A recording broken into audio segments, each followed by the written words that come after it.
Murali, you are strobing a bit.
Yeah. You brief the participants.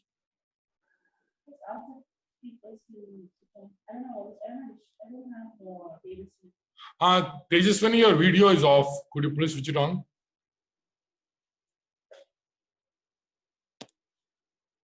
Tejaswini? Yes. Yes.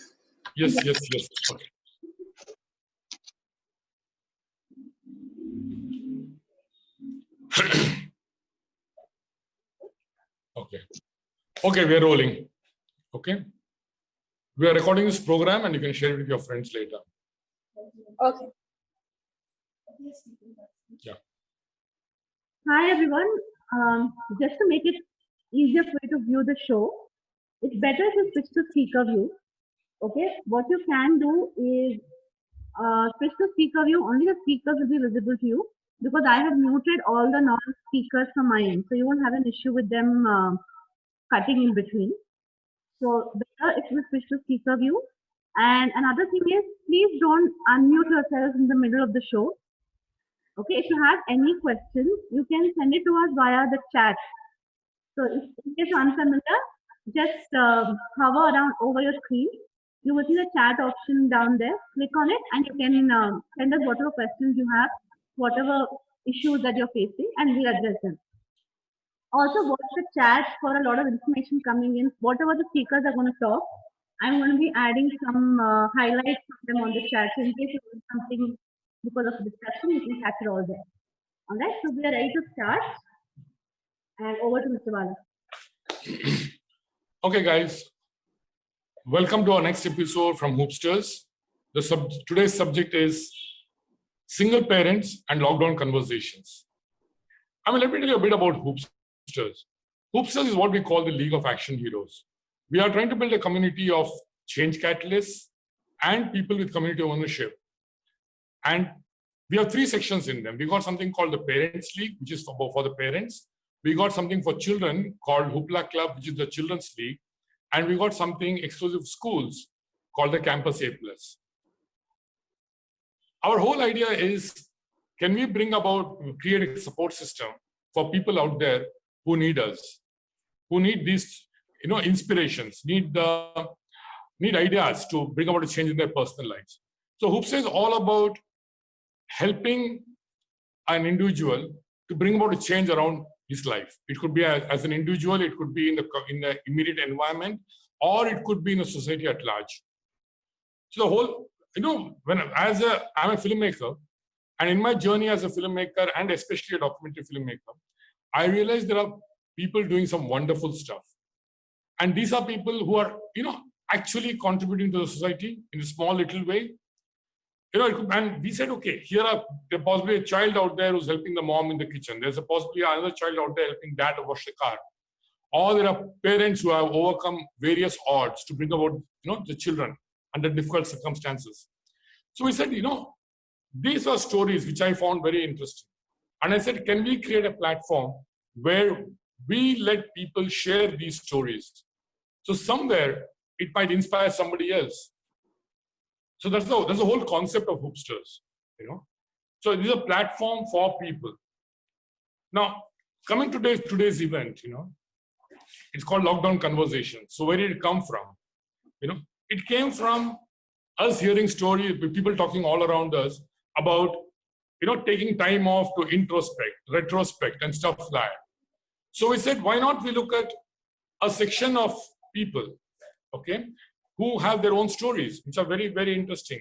And why can't we bring it forward and let the single parents, okay, who are the community we're talking today, why can't they talk about their journey as single parents, and possibly their stories could provide answers to a lot more who are seeking it, or possibly it can inspire people to overcome the situation they are faced with. So today we are all about sharing ideas, sharing our stories.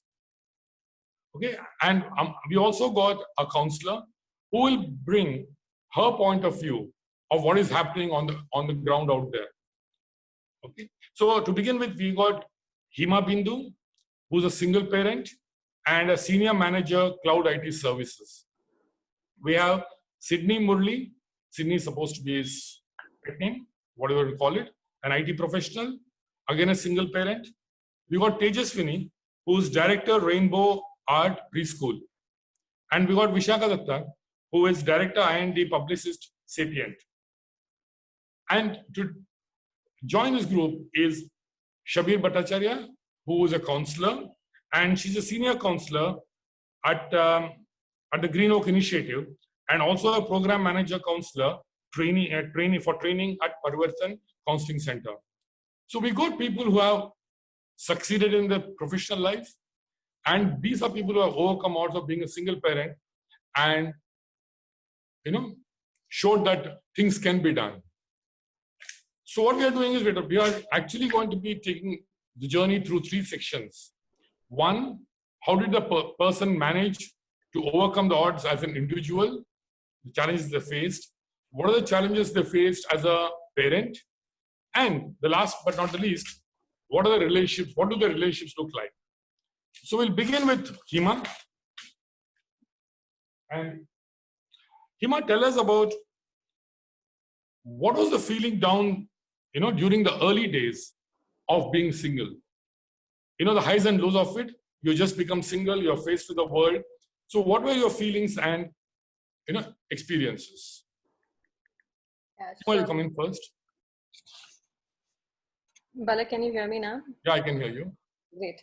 So You got 1.5 minutes, Hima. Yeah, sure. So I come from a very orthodox and a conservative family setup, right? So I lived in a joint family with a lot of aunts and uncles, and a big family as I was small. So for a girl in such a family is that you finish your degree and all you get to do is get married and that's your life. But I think my mom was actually the person who did a lot of trend setting within the the culture that I belong to. So she introduced me into dance, and with which I started to explore my own potential as a child.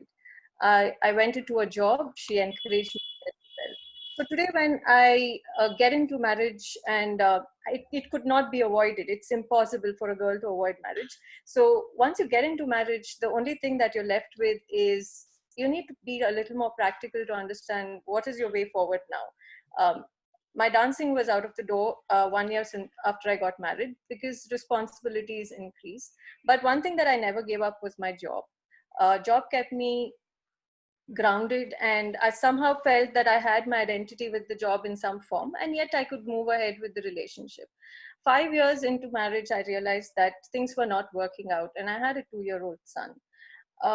It was important for us to practically look at what is best for your child and your family and your partner and move ahead. I think that way we were mature enough to take the right calls and move ahead. But once you go through that journey, the certain things happen immediately that you have never encountered. So it was also a journey for my family to, come along with me and see what they wouldn't have seen a case of a divorce happening in the house, and all this is new for them as well. So with that said, when I realized after divorce that I was going through the journey of divorce, it's not easy. You go for court visits, and it really, you're giving your freedom in hands of a person who has no idea what your feelings and what your intentions and what you're really looking forward for. So I realized the sense of losing my freedom, right? And I had to be grounded. So many things I could have done, I can't do. Second thing is that you start to fret and you start becoming so anxious about things which are happening around you. There's a set of fear, anxiety, depression. You can't talk about these things to anybody, including your family sometimes, because they're already going through so much of emotional turmoil. How would you go and again tell what you're going through? So as a person, you're trying to come out of a relationship, there's a lot of strings that you start pulling ahead, and alone, you need to make it happen alone. You just fall flat on your face. That's how I could say it. But how did I come to accept it? I think it was, time is the best healer. You should never, you can't force things through it, because you need to go through the journey to make yourself better. Certain things kept me grounded during this period. Of course, it was my child, it was my work, and it was my family. Simply because these three agents really worked very well for me. And unknowingly, you get into a routine, right? You're so driven to get into a routine to say that, okay, I start planning and living my, day after day. It's not like a week. I can't plan for a week. It's like next day. Hima, we'll come to that later. That's the other section I got, which is very important. Oh, yeah, sure. Okay, I'll definitely come to that. Murali, so what were your feelings when you, in the early stages of being single? I guess first was, can you hear me first, Bala? Yeah. Okay, thank you. I think the key was, first was obviously, shock, and then you get into denial mode. And then I believe you go from a D to D, which is denial to decision. At some point you decide mentally, yes, you are single now for whatever reasons, you've got to move on. So that was first, it took some time. But the second point is, it's ironically tied back to the parent word of single parent. First thing that kicked into me is as a parent, not as the husband, who's getting divorced or whatever. I said, I need to do everything what I can do for my daughter. So the parent kicked in for me, and I did exactly what I need to do for that. I was in a different country and my child was back in India. I decided to wind up and come back to Bangalore. So went from denial to decision, and then try to be the parent that you need to be for your child, which I thought was a no-brainer, because yes, of course, there's a career. I was working in the US, you're earning in dollars and so on, and you're getting old. You want to sort of, cash in as much as you can. But all that went out of the window when I thought, I have to be there for my daughter. Daughter decided not to come to the US. So I did the other way around. Normally, parents take the child with them, but I said, no, I will come back. So I came back to India. So that's what I did, Bala. Thanks, That's what happened. Tejaswini, what's your story there when it comes to what were you feeling in the early days of being single? So the early days of being single, the itself says single in not in the sense as a couple, you become single in all the way. You lose your family, you lose your friends, you lose your entire things working out. Be a bit loud. Can you hear me now? Yeah. Yes, better. Yeah. First thing, as others also told, I also come from a very orthodox family. The culture. So for whatever reason, I was married. We couldn't make it, and the same time we couldn't break it. So it was up to one person to make a decision, and I was the person to make the decision. And fortunately, I was brave enough to build what I have built now today. But those days was really scary. I have no paths to walk. I have no idea what to do. I don't know what career I have to do. Should I continue as a teacher or should I start something else? Because as a teacher, I cannot do anything, that won't pay for me and my daughter. The earning was so less. So there was a financial pressure, there's social pressure, there is an emotional pressure, and there was a lot of pressures. As the time is the best healer. Just came back to the good situation now. Interesting. Thanks, Tej. Vieshaka, your turn now to say what were your first days like? I think I was in a lot of shock, just like Bit one louder, of the other. please. Okay, is this better? Yeah. Okay, good. So I said, I think I started with shock. There was just too much happening. I don't think we were any of us, not just me. I think my family, my closest family, my extended family, we are all very close. They went through that whole process of separation with me. I had gone through so much. I was not even sure who I can count on, because our closest friends had kind of just felt that they should not be anywhere around a situation which involves a court or a police, and that's what a divorce is all about. There was a lot of deception, so it was just very, very confusing, because I think personally one has to really make that journey of what really is happening to me, what is the right thing to do, there is a child involved, and what is happening of a relationship that is your dream relationship. You kind of grow up thinking that you'll have a marriage and the rest of it, right? It is also true that a lot of fear comes in. One of my realization was I had not seen anybody divorced. I did not know what a separation and divorce is going to look like. What is the life out of this, right? So there are no role models. Some people you hear talking are all celebrities. You can't relate to their life, or they are very, very senior or extremely highly opinionated people, and you don't identify with either. You just want to have a simple life. And I had to make that journey for myself. I think there was just a lot of shock. There was also a lot of reaction. Thankfully for me, my family just came together like a fortress. I wasn't even sure who to count on. My family was there. My friends would call and check on me. I think at that point of time, the first year was very, very difficult for me personally. I had to pick up the pieces. I wasn't even sure what is the right thing to do with my child, frankly. I had to really, really understand as it comes. I just let it flow. And I would pick up the cues as it. The only thing I decided to do was that it's already very difficult for me and my child and my family. So I'm going to take it easy. I'm not going to pressurize on, let's say, homework's not done. If I needed to take, I actually took some 2 months of leave. Thankfully, my office, gave me that time off. So, I basically Come to the point took here, time to invest in myself. How did you work on accepting the reality? So accepting reality, I think there was a lot of my story had a lot of jigsaw puzzles, so we had to kind of work our way through. I think even today I kind of make up some of the details that might have happened, and we are still struggling with it. This happens specifically when there is a lot of acrimony in relationships. It happens when there's a lot of deception involved, which was in my case. How did I accept? I think I just figured out what is important for me. For me, a relationship is about companionship. A relationship was about security, financial security. A relationship was about how do I lead my life every day. So it's a part, you have like these different things you do in a day. And then I started to put those pieces together. So I realized that, okay, these are the people I want in my life. These are my friends. These are my family. This is, what I have to do. If I have to get companionship, I have to meet them. So I invest time in meeting them. I invested time in simply listening to my son. I invested time in just really, it took me some months to really figure out that this has happened.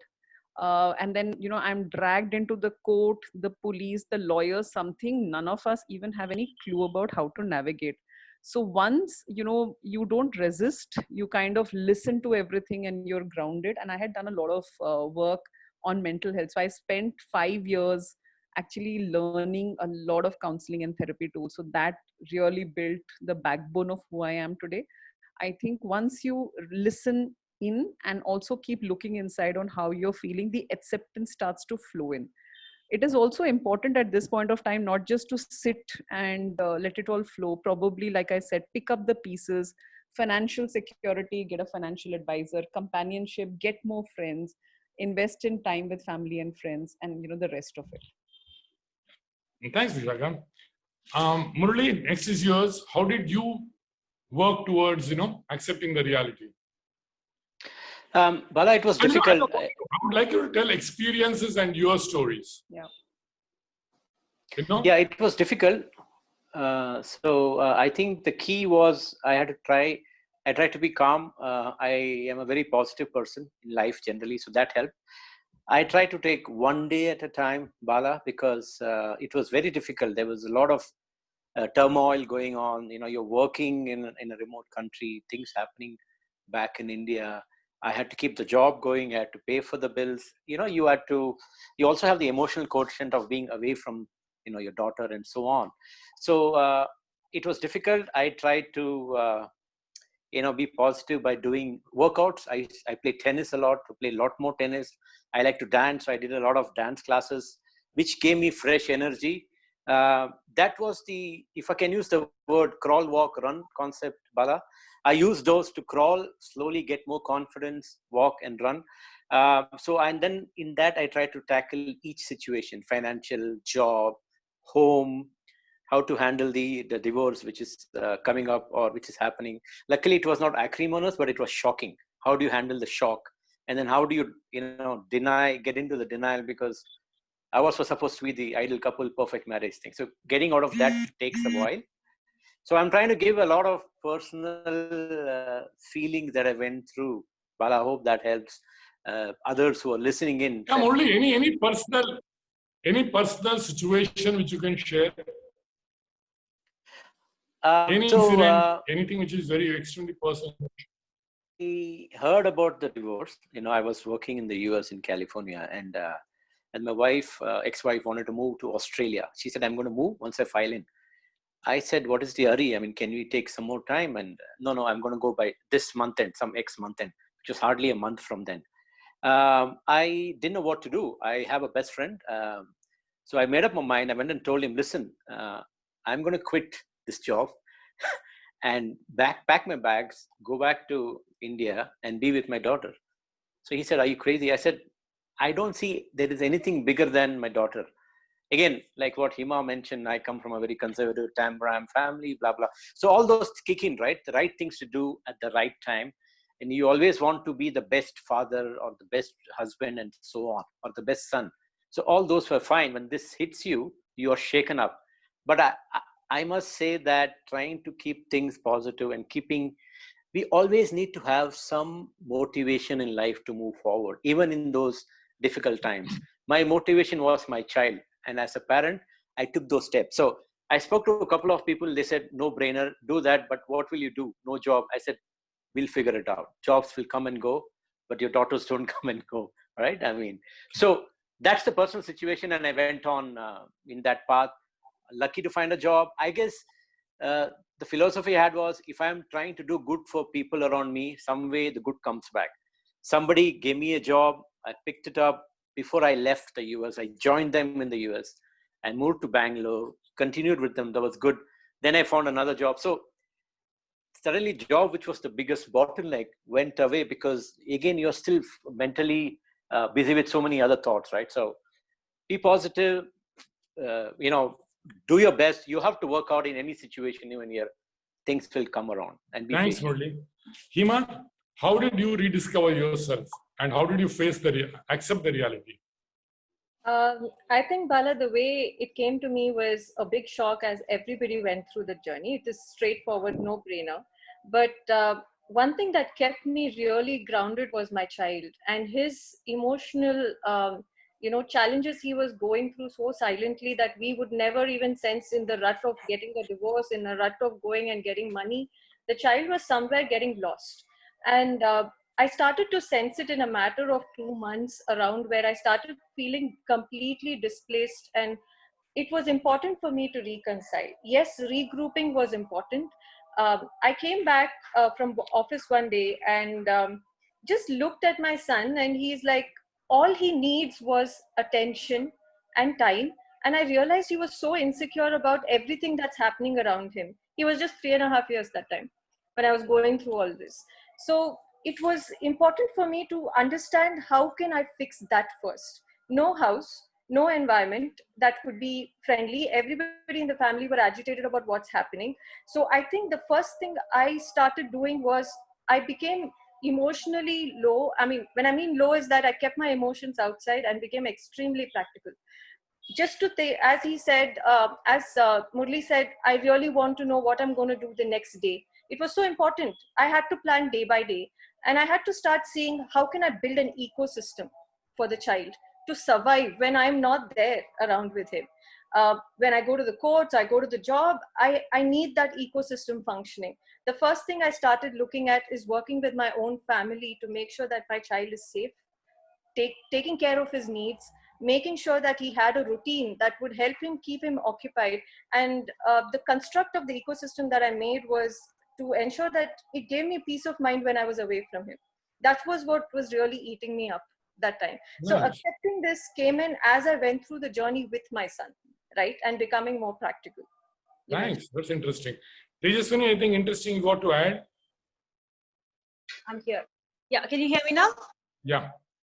Yeah.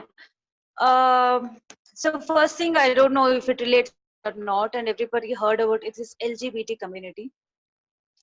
Yeah, I work LGBT. with the community Okay. as well. Yes. So it's been since 5 years I'm divorced, and when I was newly divorced, and kind of even people like single parents were added to kind of one community where you see them like something else, not like normal people. You know, you don't see them like a normal parent, you don't see them like a normal human being or normal employee or entrepreneur or whatever it is. You see them in a very different way. Maybe it's a sympathy, or maybe you doubt on them, or whatever. There are a lot of looks coming to us.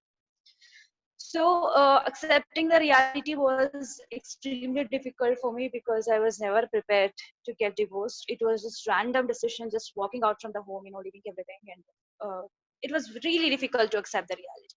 So what helped me a lot to accept the reality was controlling on my emotions, using less of my phone and checking on my messages, because all the morning to evening I was busy at the work, and evening you just open the phone, you have like hundreds of messages from your family or friends, whatever. This is happening around you, that is happening around you, people are talking about you, this, that, you know. This all kept me so low. This made me very, very to feel disgust about myself, you know, to feel very guilty about my decision. I think everybody has gone through this, and it made me feel guilty about what I have done with my daughter. You know, there's a lot of questions. I started doubting on my decision, whether I'm doing a right thing or a wrong thing. It's okay to be with someone and fight for a whole day and make others' life hell and your life and even the child life hell. So my ex-husband decision was to go in a very peaceful way, and even he helped me a lot to get into this peaceful way. And we never had a fight after, since we have divorced, and you know, we are really good friends. That's fortunately. But what was happening around us, the looks of the people, the words from them, you know. Kind of we felt both. If I felt this, even my ex-husband also felt this. I don't know what happened with him.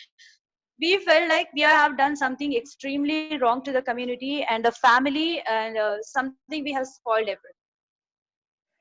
It was extremely difficult for me to get out from this. So what I started doing the charity work, going to the orphanages and teaching more to the children, you know, keeping myself free, Zumba, dance, swimming, whatever. I had a big phobia with the water.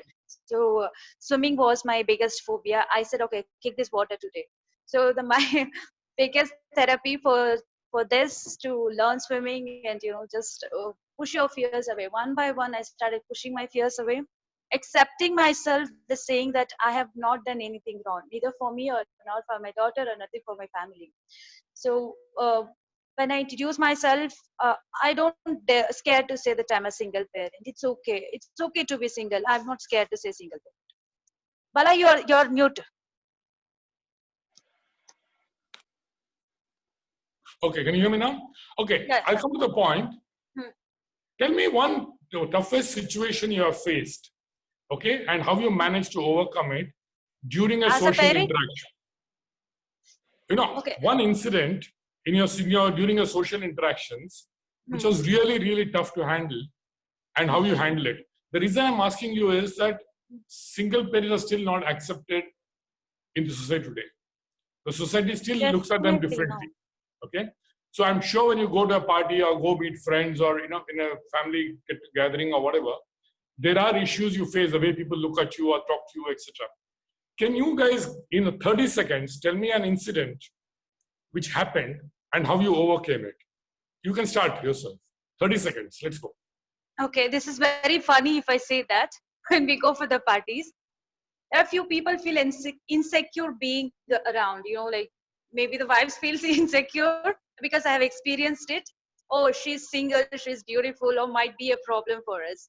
When you have close friends also, sometimes it happened with me. So I overcome with that because, we know how to solve the problem. And other things in the school, the teachers, not in the school where my daughter is studying now. Basically, come to school later. The kids part is totally going to be different. Okay. Vieshaka, any incident which you faced in a social interaction? Yeah, and how you overcame it? there are of course many, including at work, Bit etc. loud, bit loud. Sorry. I said there are many incidents, but I'll give you one which kind of made the crux of it. So I remember somebody asking my neighbor, one of my neighbors asking my child in the lift, and we had just moved to a new apartment, on where is your father, right? I had some extended relatives who were visiting, who were also in the lift, and I kept quiet and I looked at the child. The child looked at me, and then he answered saying that I don't live with my father.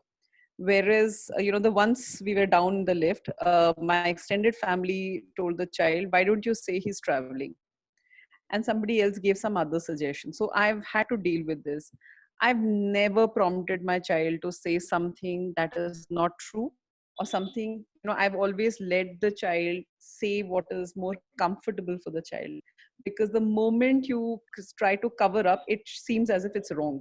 So this is just one incident of what comes your way. Murali, anything else you got to share? Any incident?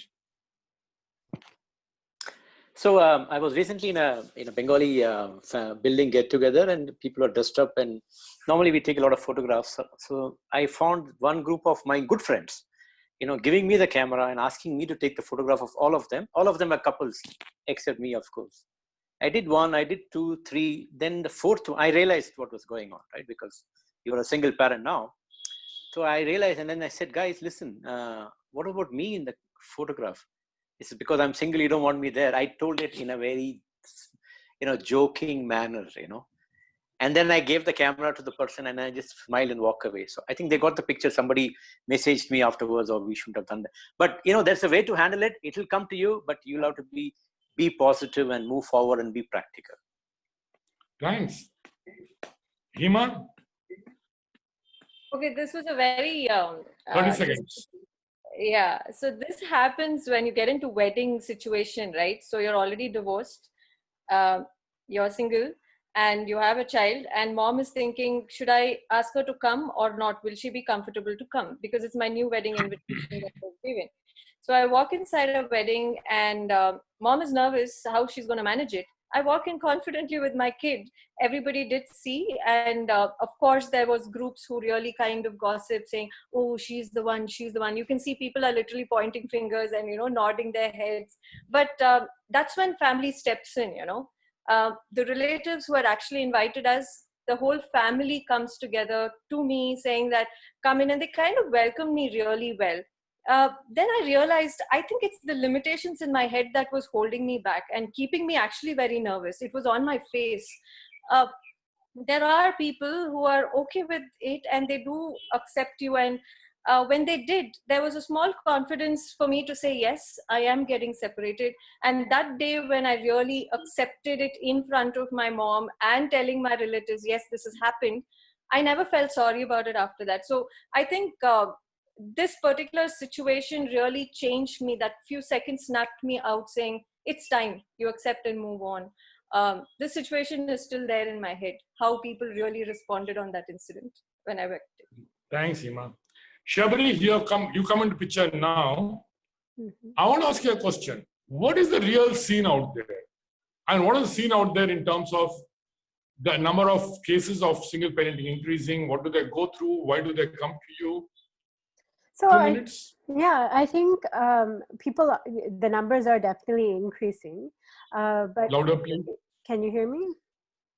Yeah, is this Can. louder? Yeah. I think the numbers are definitely increasing, but still, it's not so common that it becomes within a range of familiar in India. So still, when there are single parents with children when they go to school are not so familiar with divorce or separation, still in India, in Bangalore for sure. So it is something that's relatively unknown. It's not something it's increasing and is becoming more and more familiar, but it's not something that, in the US or other places, you might have half the population of the class is being raised by single parents or remarried, and they're blended families, and that's something more common. So for children also, it doesn't make them feel so different. But as parents, when they come to us, and I think the panelists today have spoken about a lot of the issues that we also see, they come because they've never seen or ever been in a family or have never experienced what someone who may be divorced or may have lived, chosen to separate, have gone through. They've never actually witnessed it firsthand, because we don't, our previous generations, typically, no matter how unhappy they would have been, they've chosen to stay together, typically. So now when they come to us, it almost seems at that point that they are, scared, or they're unfamiliar with what is being charted in front of them. It's that change that is unfamiliar. And then the other thing that someone also mentioned, that there is a grief element to it, that when you choose to get married, no one ever expects to get divorced, right? So there's that element of, no matter how bad the marriage was or how bad the relationship was, there's that element of grief, that denial that people have mentioned already, the denial of it, the anger, the grief, the sadness that happens after that. So that is when we typically see people coming out of relationships.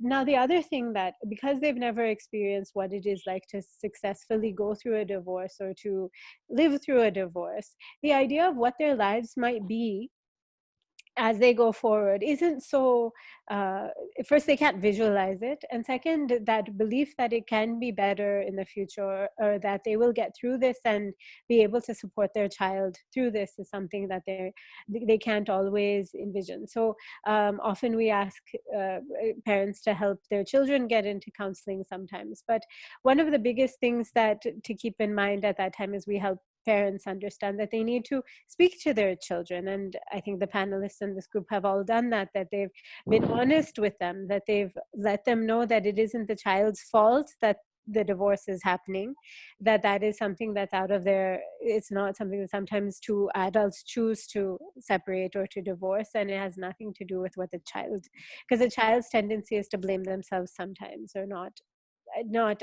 accept why it's happening, or want to be in denial themselves and wanting to get their parents back together, especially when still in society people come up to our children and say things like, oh, what happened, why did your parents separate, or something. The people are insensitive when it comes to that also.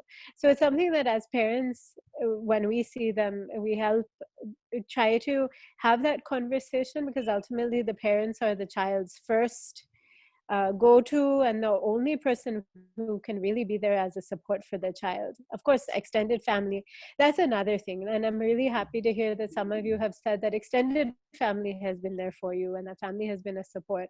That often isn't the case in a lot of divorces or separations, that family members, no matter how bad the situation, will pressurize parents to stay together. So often parents will come and say, okay, I can leave this extremely bad marriage, but there will be no one there to support. And that is something that is working for us, working through them.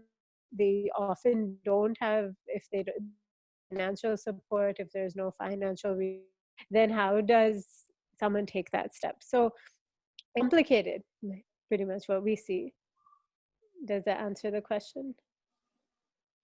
Yeah. Thank you. Thanks, Shabari. Okay. I'll get back to you after the parenting section. Okay.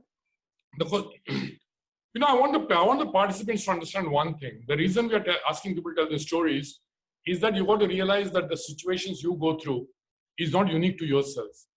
but there are other people going through. So you can have the comfort in saying that you're not alone in the whole situation. There are people going through it, and the faster we learn from this, the faster we can recover from the grief we are going through. Now let's come to the basic thing. Okay, we finished the individual part of a single parent. What about the parenting? And I want to ask Hima this question. How did you reveal the situation to your child? Questions that they ask, and how do you manage with? Hima, can you come and tell us? Yeah, sure. I think it's very, that's the time that you really, any parent would always fret. I hope my child is not going to come and ask me a question in a position that I'm not in a position to respond. But I think as my child opened up, he was looking at the environment, the way it was happening around him. He was too small, but he was getting accustomed to the ecosystem which was set up already. But you know what? It didn't spare me from being asked. He will ask the question. A child did ask the question. And when that happened, it was in my house when I was actually cooking, and he says, suddenly out of the blue, he says, Mama, why is daddy bad? That's all was his question. Is daddy bad? And is this why we are not staying together? He was as old as 4.5, 5 years old. That's all he was, right? That's all he can understand as well. I said, now that is the point when, as a parent, it was important for me to be ethical and just tell the truth. I did say that his father was not bad. I think when you give that confidence back to the child, saying that these two things are not a problem at all, but there are certain situations which could not be managed, so it's best this way. But he didn't get it at that time. He was so small. But he said, oh, father's not bad. Ah, okay. Then his brain was like, he was okay with that sentence. And then his insecurities kind of smaller, lessened a bit. He was not feeling scared to go and meet his father. He was, because we did have visiting rights, right? Then as slowly I started understanding his psyche, as how he's building the confidence towards asking me questions. It was more for me to understand him first. What is he going through? Will he as a child accept what I'm answering? So I ended up opening up, being with him more often, discussing with him some small things. And whenever he would ask a question, I would never make it jittery or never make it a big deal. I would just make it as slow and easy, because I had, in this way, even I was accepting in some form, So I opened it up, and slowly he started opening up all his questions. The next question was, why are we not staying together? Next question went on saying, why is that? When can we go and meet him? Can I meet him whenever I want? I said, yes. That is a positive refinement in your responses, and that's exactly what child is looking forward for.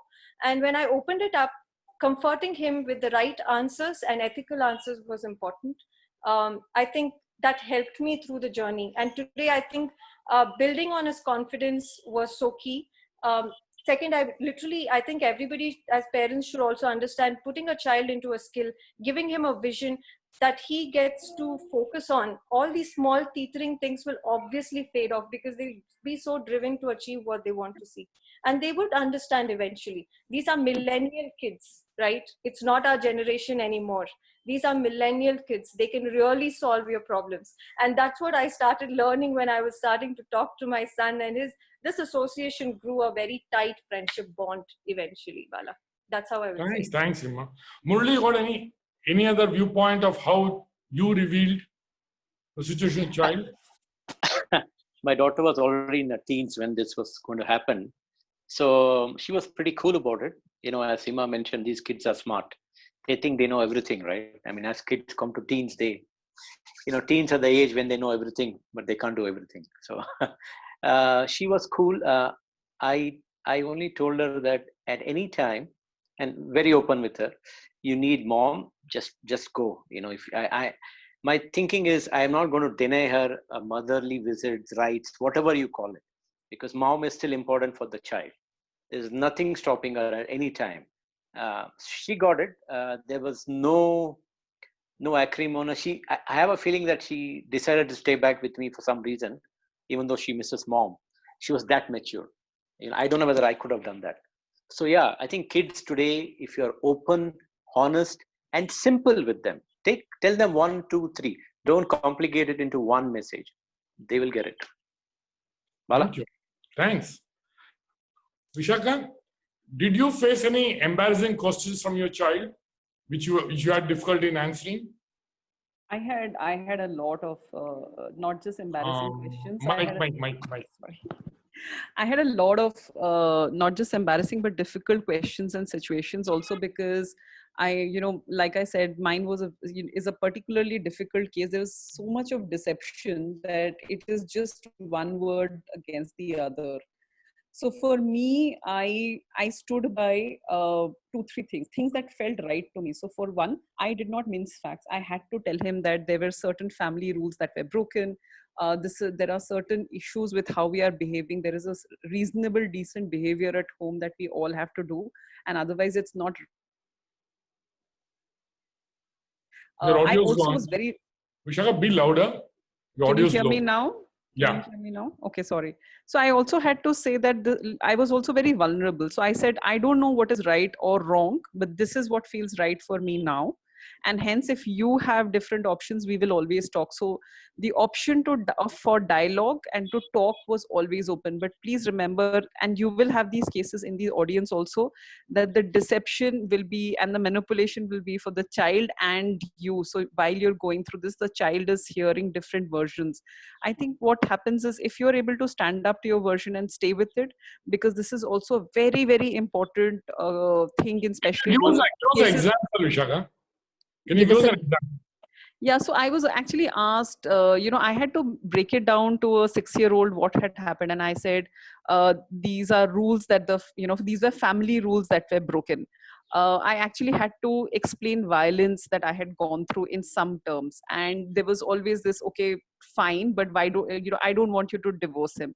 I don't want the divorce to happen. You don't ask for the divorce. And I had to explain, this is not right. It is not right for somebody to go through this behavior at home. It is not right for somebody to do it. It is not right for somebody to accept it.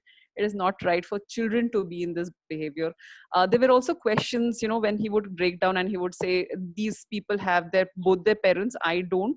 And I would say, listen, you have your grandmother. I had my brother and his wife. He adores them, staying in the same house. And I would say, listen, not everybody has a family that is not fighting. You don't know if there are parents and they're fighting. Sometimes I would point out to him for his classmates where the father is not even in the house, like they would work, like Murali was saying, right?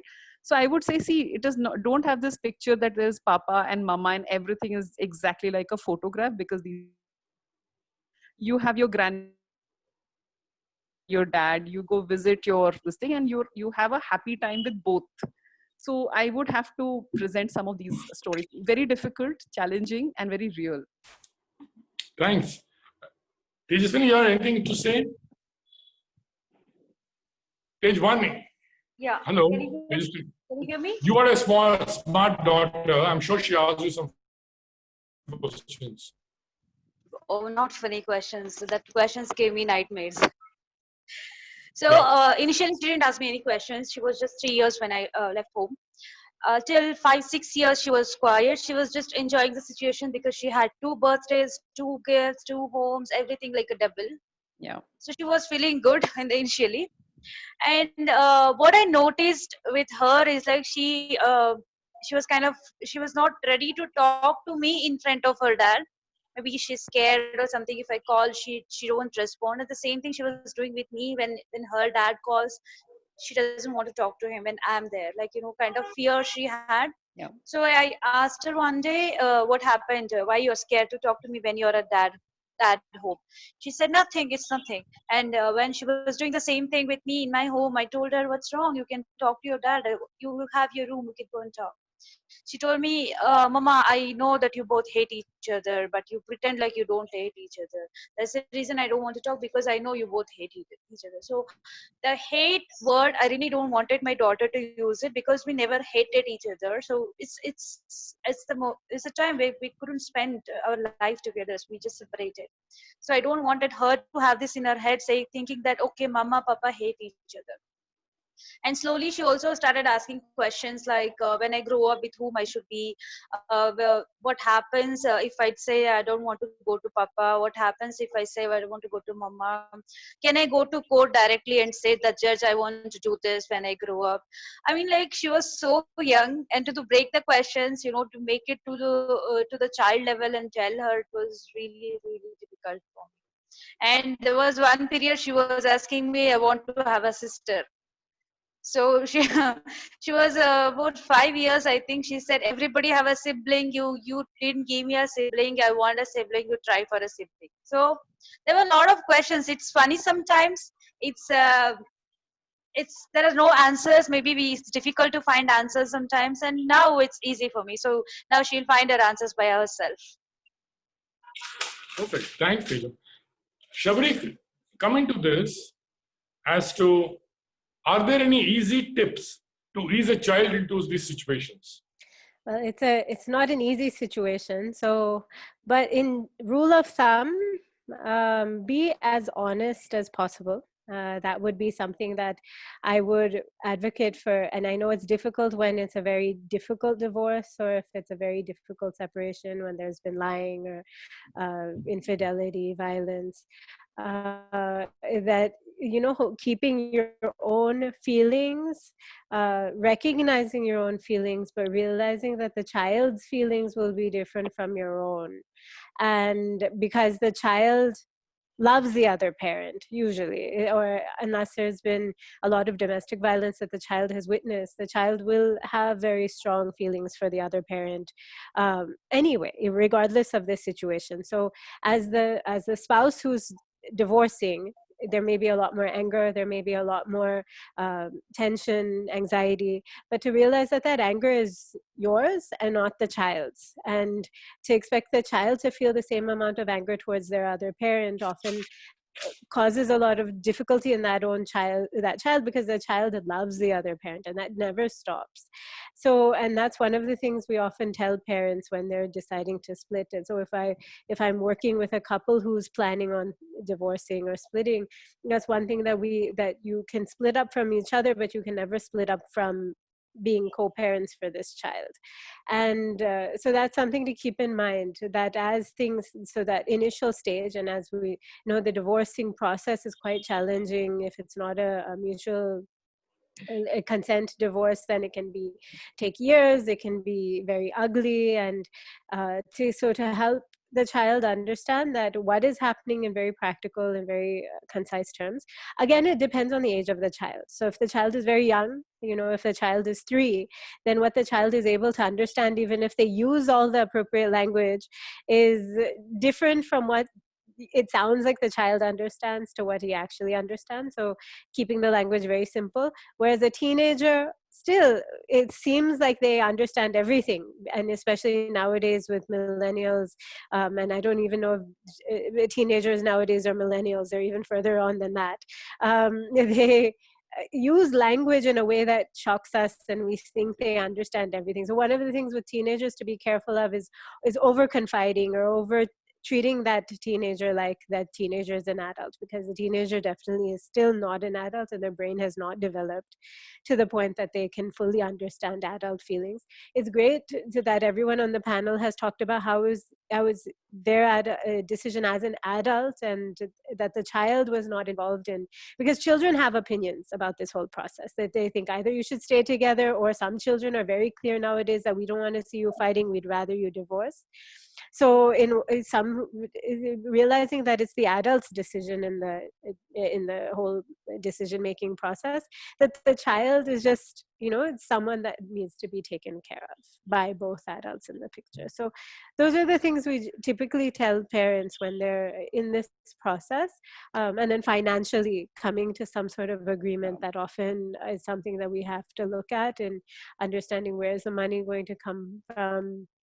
Typically in India, especially, women don't make as much as men. So if it's an acrimonious divorce, those are things that we help parents always realize that, it's something that they both are still responsible for. That's interesting. Since you brought in the financial thing, I want to ask the panelists, how did they manage to overcome the fear of financial difficulties? Tejaswini, can begin with you. That's a major thing comes for any individual, either men or women, financial fears. Louder, louder, louder. Better now? Yeah. Yeah, that the first thing comes in your mind when you're getting divorced, or maybe you start your divorce. The financial pressure for anybody is an individual, a man or a woman. So not everybody will have a great job, not everybody will have a great salary, or maybe most of the women, with my experience, I'm saying you that is most of the women might not be working. They might be housewife and they just work for divorce. Maybe they depend on the parents to take care of them for a while, or they depend on the husband alimony, or they may depend on some other source, somebody else. Manage it. I did a crazy circle. How did you start with it? When I left home, I Pardon? just started my rainbow art. That's very tough job for me to start off. So I start off a company, and finding a shelter, everything was very difficult for me. I started as a very small person, as a freelancer, going to apartments, teaching them art and craft, because I was scared that if I continue my work, I might have threatened. I don't know. Maybe it's an assumption. I don't know. I don't wanted to go back to the work where I was working, because they might ask me, the fear to expose myself as getting divorced person. So I started fresh with my life. I started as a freelancer and earning a little money, and then joining it.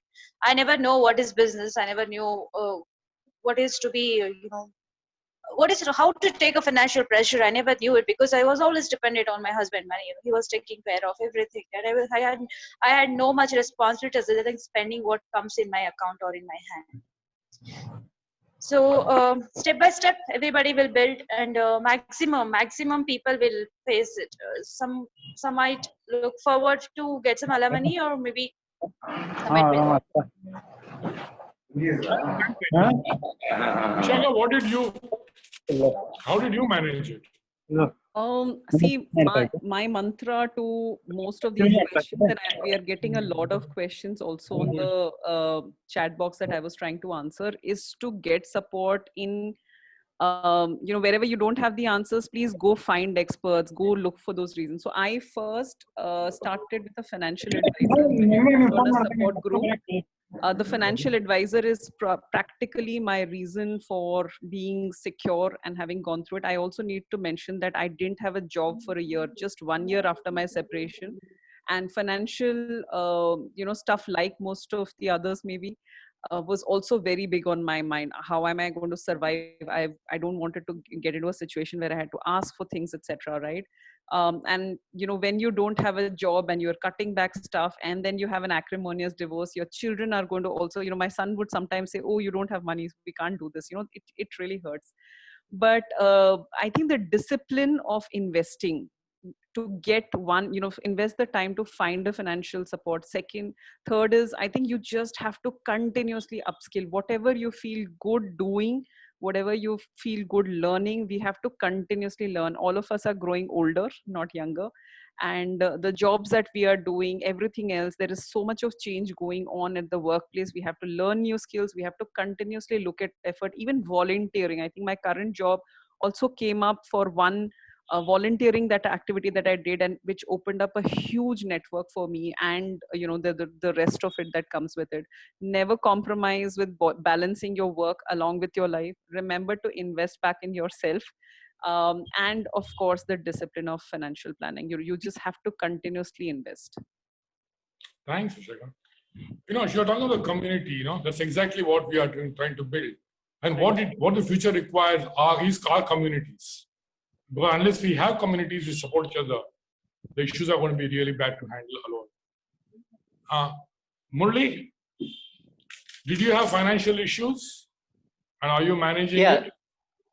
Yes, I think when you are doing that, and if ours was a mutual divorce, so I had to, give X amount of money or whatever way to the wife. So what happens is you are living a life of husband, wife, and a child.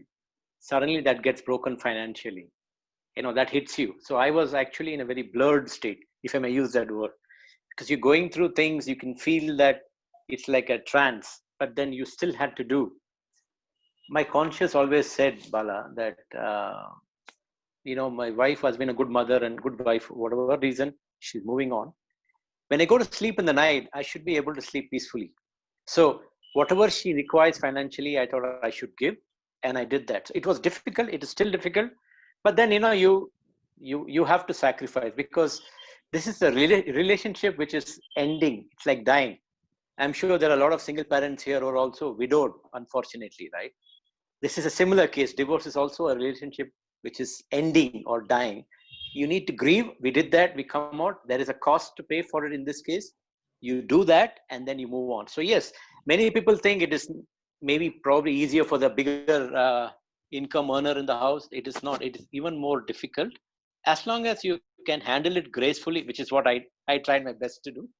My ex was okay with that. That's the key, because I go back to the same word of parenting. Tomorrow, my daughter should not feel that I was unfair to her mother for whatever reason, right? I should sleep well with the conscience in the night that I have done my best, because life is not always about taking things. Life is also about giving. Even in acrimonious situation, I tell a lot of people, let it go. If you let it go, it will come. If you hold on to it, it'll go the other way. I hope that helps. Thanks, Murali. That's very philosophical at one level. Hima, what have you done to, see that you are financially secure? Yeah, so quick ones. I think most of them did mention go to a financial planner, XYZ, but I never knew all those, existence of all those things at that time. It was too crucial. Depending on an alimony would not survive and help my child because of the lifestyle we were already living. So one thing for sure that I do not regret is not leaving my job. I was in a very good post in the company that I'm serving for today, and took up a lot of risk in learning new roles to actually increase my income in some form. It did happen eventually, but there were two hard learnings I had during that period. As soon as I broke up and I was getting into this single parenthood. One is how to maintain a budget and really spend for whatever is very, very necessary, and not to really spend. I was really a shopping person. I would just go window shopping most of the time and I'd pick up. But now that crunch, the real essence of understanding what really money meant and how important it is. I never went to a financial planner immediately, but what I started doing was I started to save whatever form I could, because I had to make the ends meet. And depending on an alimony money was not something that I could really vouch for the entire life anymore. And my separation never got me anything back, right? So there was no property, there was no alimony as well to some extent that I was getting. So it became more crucial for me to become more secure. So I did reach out to a lot of my friends, colleagues within the company that I was, all the trustworthy ones, right? They do exist. So they did advise me about how to make that, how to grow your money, and all those learnings did help. And eventually I went and tagged on to a financial advisor. So it was tough. It was a great learning. Today, I think very meticulous with the way I'm saving stuff, and it was a huge change for me to adapt to. It was not easy, but I had to make it happen. Thanks. Okay, we're running out of time, so I have just one more question to ask you guys. How do you guys balance work life in this scenario? You're sitting at home, the child's at home. I'm sure it's chaos. So how are you managing the work and life situation? Hima, you can start with. You've got 30 seconds. I'm exploiting it. At least for a single mom and a parent, I think this is the best thing. It's like a blessing in disguise for us, because I think the kind of coordination and the routine we got into, and I'm so happy that I can see my son day in and day out and what he's doing, and I can spend that time. This is the summer vacation, right? I had to leave him with my mom. I would go, come back. All that would break up. So the kind of routine, the fun, the kind of growing up times, and he has a lot of questions. We introspect. I think I'm really enjoying this lockdown. It's a blessing because I can work I'm being more productive than I would have gone to office, because I don't have that guilt in me that I'm leaving my son, I'm not able to take care of him. He's more productive because I'm able to give him time in his studies. There are certain subjects that he's struggling with, but I think being there with him that I never got to be for formative years, I think I'm really recovering that. If somebody comes and asks, Hima, how are you really managing lockdown? I would say, I hope this just continues for some more time so I can just make it fine and, make the maximum out of it. One way I'm enjoying it. But sorry to say Thanks, this, but Hima. I am. Good. That's what I like. Murali, how are you managing with the work-life scenario? It is a challenge in terms of time, Bala, but I'm enjoying it. It is mainly because you get to stay at home. I try to plan ahead for the day. So I talk to my daughter, what do we do tomorrow? What do you want for cook? What do you want to be cooked? And based on that, I adjust my work and my conference calls, because the better I'm planned, the easier the next day becomes. Of course, there is always unexpected things which comes through. But yeah, it has been fun being a single parent, being with your child. They are in their own world. They don't need you, but still you are around. That itself is a great achievement. Plus, of course, you got work to do, and I'm in there's other things which is happening in my life. So it's very busy, but enjoyable. Thank you. I want anybody in the audience or the participants who want any questions answered on how to deal, manage work-life balance in these times. Please send us a question so we can have Shabari answer those. Tejaswini, how are you managing work-life balance right now? I completely agree with Hima.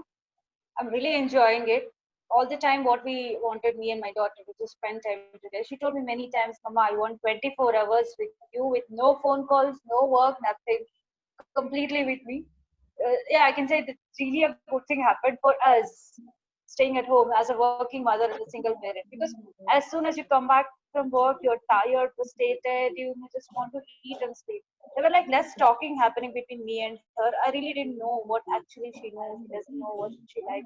Very less I knew about her. So since it's quarantine, we cook together, we eat together, we play hide and seek, ludo, watering plants, and a lot of things we're doing together. I really feel home. Since this happened, I really feel home. I was always not feeling like a home. I feel like I'm there, like a hotel or somewhere. Just come, somebody has prepared dinner, somebody has cleaned the home, your bedroom is ready. You just go eat and just hit the bed and hold your phone and play some games alone. So this was actually happening between me and my daughter. This is good. I'm really enjoying it. And Vieshaka, we you're watched thinking some. a lot. We both watched some videos which she started liking, which I liked it. That Silly Symphony, the old cartoons. So we watch a lot together now. Thank you.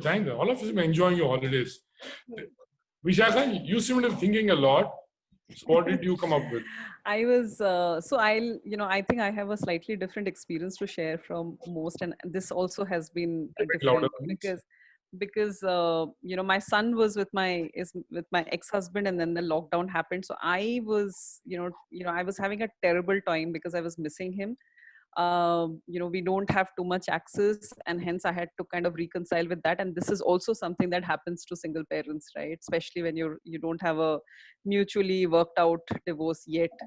What I did was, every time that we would talk, again, I've been real. Somebody actually told me some time back, be the mother you want to be, let him know you. So I think I just decided, okay, I will be this. And every time we would talk, I would prompt him. So because I think we did a lot of art and crafting and creative stuff together, which doesn't happen from the other side. So I've basically been sending him my art stuff. We've been exchanging notes on that. He calls me on video, and then we play video games together, which is like his way of doing things. So I think some bit of it. Another angle that I will quickly bring in, which happens with single parents at our life stage, is also elderly care. Some of us are stuck between having children and also with your elder parents, or parents-in-law, or whatever, depending on who you are. So I am actually with my mother, and I have spent a lot of time taking care of her, understanding that she needs much more care than probably what I thought through. So I think I have spent time dealing with two completely not so well navigated areas before, and I've spent more time bonding, knowing my mother, and also working out how it might be when my son is probably not going to be with me a lot of time, maybe in his college, etc. So I did that.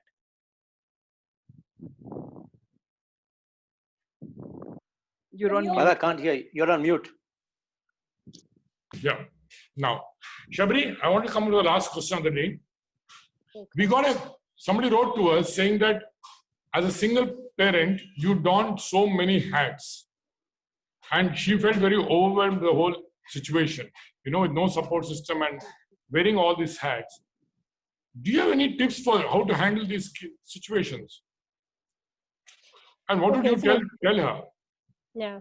So being a single parent is very difficult, especially when you don't have family support or anyone else's help with childcare or anything. And one of the things, unfortunately, it's something that is a reality. And so when looking at doing all those things, wearing all those hats, one of the things that we help people do is just realize, okay, first you have to take care of yourself.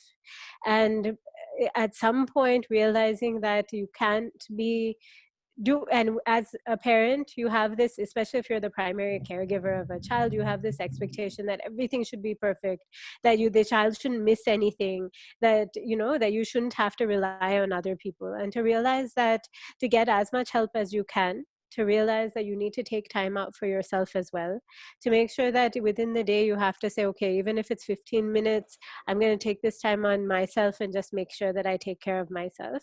But also realize the expectations you have for yourself. There's so much guilt with respect to, often with being a single parent, that what am I doing to my child? How is my child going to manage? That we try to, that parents often try to do way more than what they put just that much extra pressure on themselves. So one is take time for yourself.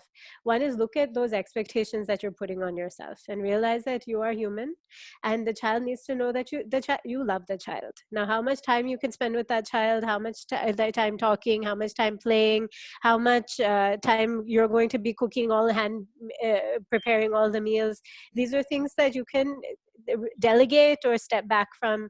So realize what you can control, how much time, what the child needs to know, and look at, really self-examine and look at the expectations, what you're telling yourself you can and cannot do for that child.